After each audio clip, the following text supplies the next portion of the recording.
Yang Hormat Indra Mahkota, selepas itu Menteri boleh. Terima kasih, Datuk Yang Ketua. Saya ingin memberi beberapa pandangan berkenaan dengan perbahasan Undang-Undang Perihal Dagangan 2010 yang sedang kita teliti dalam Dewan pada waktu ini. Pertamanya, saya ingin menyatakan hasrat untuk turut sama menyatakan beberapa kenyataan sokongan di mana langkah kementerian sekarang ialah untuk menggantikan atau lebih tepat lagi untuk memansuhkan Akta Perihal Dagangan 1972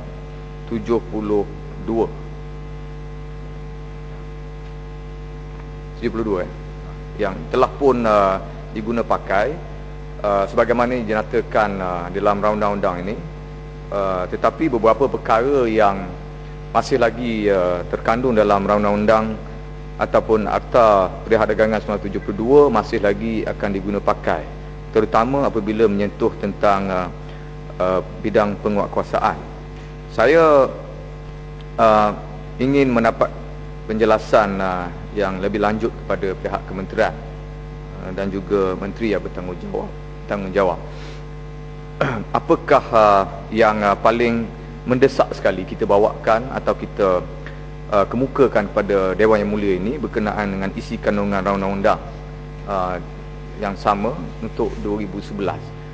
Saya mendapati bahawa antara fakta ataupun kepentingan yang sangat kuat dalam undang-undang ini ialah untuk menaikkan atau mempertingkatkan elemen denda dan penalti di satu frasa yang cukup jelas yang menyentuh tentang aspek barangkali pencegahan, yang mengatakan denda telah dinaikkan daripada diletakkan kepada paras pertubuhan RM25,000 tidak kurang, dan sekiranya organisasi dia kesalahan kedua dihadkan tidak melebihi RM50,000, dan sekiranya dilakukan oleh orang perseorangan atau bukan pertubuhan dikatakan terhad kepada tidak kurang RM10,000 ataupun denda sebanyak tidak melebihi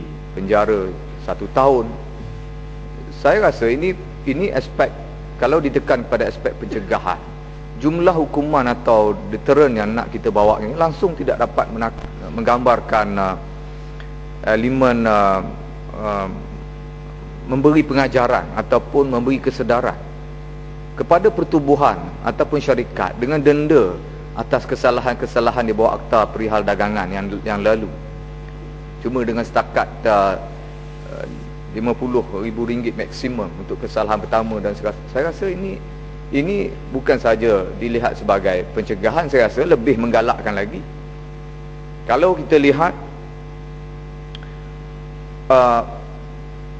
transaksi yang dijalankan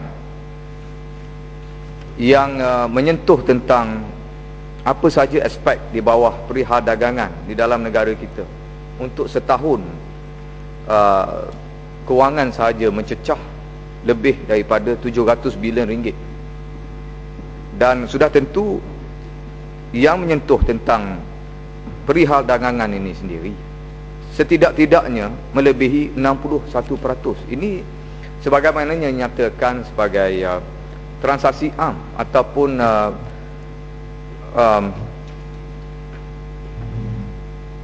dagangan-dagangan am dan juga perkhidmatan dalam negara kita dalam angka yang sangat primitif.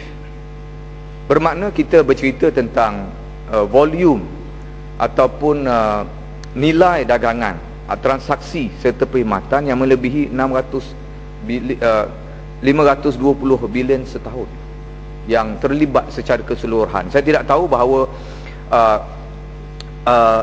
perihal dagangan ini nak menumpukan kepada aspek penipuan atau aspek menjaga kepentingan pengguna semata-mata. Tetapi sekiranya undang-undang yang dibawa dalam parlimen pada hari ini dalam keadaan yang agak nampak elemen signifikan yang kita mendahului banyak undang-undang yang saya rasa jauh lebih penting. Sekiranya hanya untuk menampakkan elemen denda 50,000 maksimum atau tidak lebih 50,000 ataupun 10,000, ini membayangkan seolah-olah kita tidak mengambil inisiatif yang cukup. Rakan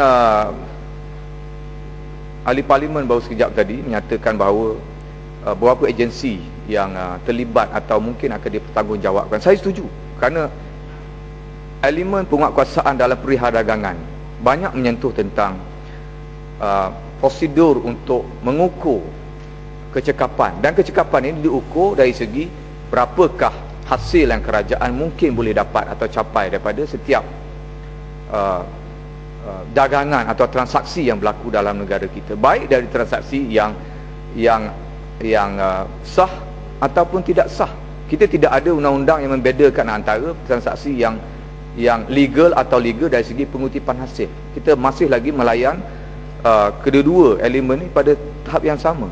Dan saya rasa pihak Yang Berhormat Menteri tentu sedar bahawa kerajaan Yang Berhormat sendiri menyebut berkali-kali kebimbangan bahawa kita tidak berjaya untuk menguruskan dengan baik aspek pengutipan hasil negara. Ini di antara bidang yang disebut berbagai banyak kali dalam NKRA lah, GTP pagi ini pun diulang berkali-kali. Dan kita nak tonjolkan elemen kejayaan kerajaan, katanya telah mencapai KPI-nya, telah mencapai sasarannya. Terutama yang pagi tadi disebut sasaran untuk mengelakkan berterusannya berlaku kebocoran dalam dana awam, iaitu termasuk kegagalan kita untuk memastikan elemen pengutipan hasil tu dapat dikekalkan atau dipertingkatkan. Sebab semua orang merasa bimbang kalau berterusan begini ketidakcekapan atau kebocoran atau ketirisan atau kegagalan kita mengutip hasil bagi dana untuk mentadbir negara, maka kita akan berterusan bergantung kepada elemen selain daripada elemen hasil, seperti yang disebut berkali-kali. Peringatan diberi oleh Yang Berhormat Ketua Pembangkang mengatakan kita terlalu bergantung kebergantungan kita kepada hasil sumber petroleum kita terlalu besar daripada tahun ke tahun. Jadi saya rasakan bahawa ada keperluannya undang-undang yang bersangkutan dengan perdagangan itu melihatkan aspek bagaimana kita boleh mempertingkatkan, mengetatkan dan mengawal elemen tertinggal ataupun ketidakcekapan kita untuk mengukur bagaimana negara, jentera kerajaan yang sedia ada dapat menutup kelemahan ini. Baru 2-3 bulan yang lalu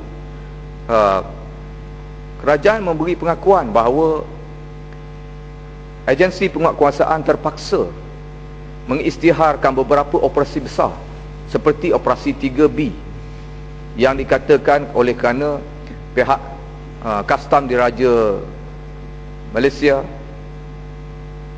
dikatakan menjadi saluran utama kepada kegagalan ataupun ketidakcekapan pengutipan hasil yang dikaitkan dengan elemen kesilapan takrifan, kesilapan taksiran, kesilapan mengukur, kesilapan dan juga kesilapan-kesilapan yang dikaitkan dengan gejala atau elemen rasuah ataupun penyalahgunaan. Ini memang diakui, tidak ada perdebatan lagi dalam isu ini. Cuma dalam undang-undang perihal dagangan ini saya berharap dimasukkan penjelasan ataupun dimasukkan elemen-elemen segera untuk mengubati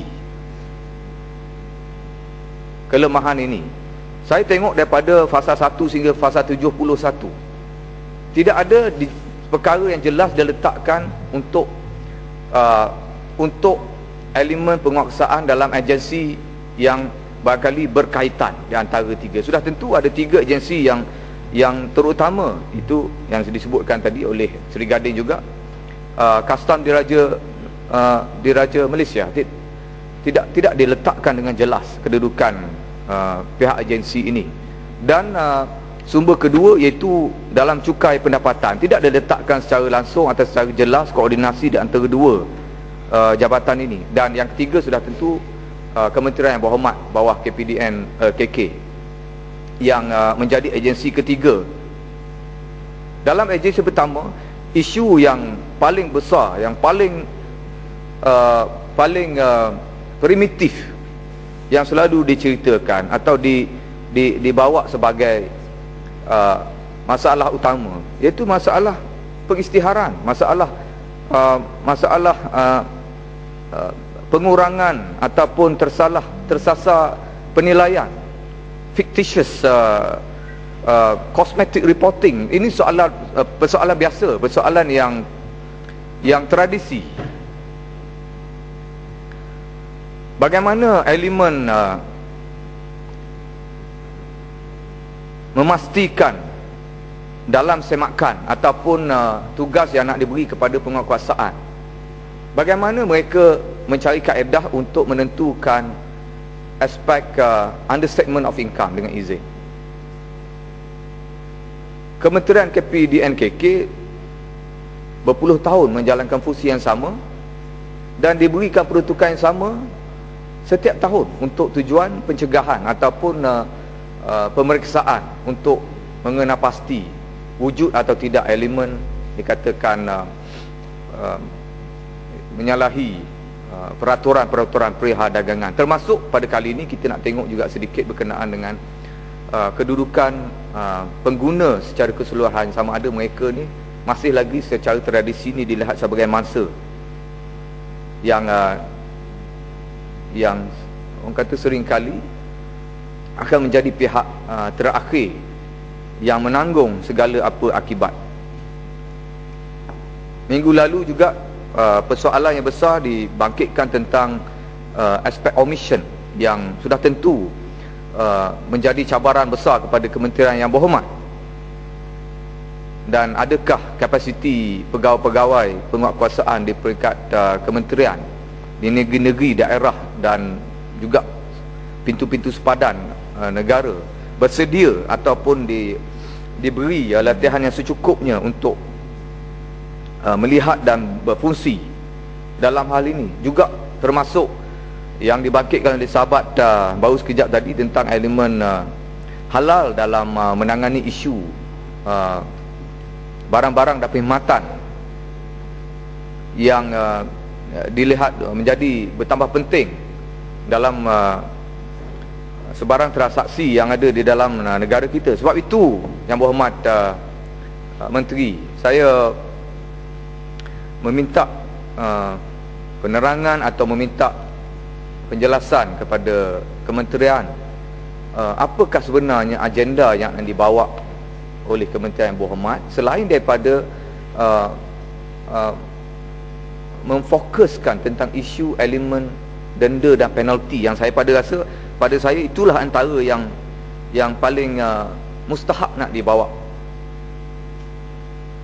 Tapi kepada saya amatlah merugikan kerana peluang yang kita ambil dalam mengemukakan undang-undang ini sekaligus membatal atau memasukkan undang-undang ataupun Akta Perdagangan 1972 yang terdahulu tanpa memasukkan dengan jelas fungsi ketiga-tiga agensi yang menjadi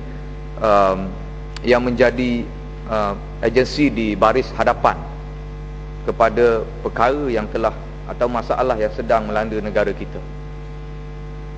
Saya tidak berhajat untuk memanjangkan perkara ini, tetapi Yang Berhormat sendiri pun dengar pagi tadi saja pun Menteri Belia dan Sukan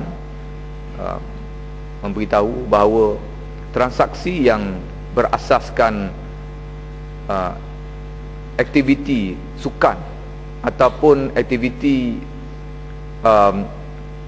promosi sukan saja dalam negara kita bernilai lebih 6 bilion ringgit dan sasaran 10% daripada nilai tersebut dikatakan berlega di sekitar kapasiti yang sedang diusahakan. Bagaimana perkara ini boleh kita menjadikan realiti apabila kita tidak punya satu kedudukan jelas dalam takrifan ataupun bidang yang digariskan bawah Undang-Undang Perdagangan untuk perkhidmatan dan juga barangan, terutama apabila kita tidak menggariskan dengan jelas koordinasi kepada kedua-dua jabatan atau kementerian ataupun agensi yang selama ini tradisinya membawa tanggungjawab untuk memastikan bahawa kita dapat mengutip hasil atau mengekalkan pengutipan hasil yang cekap.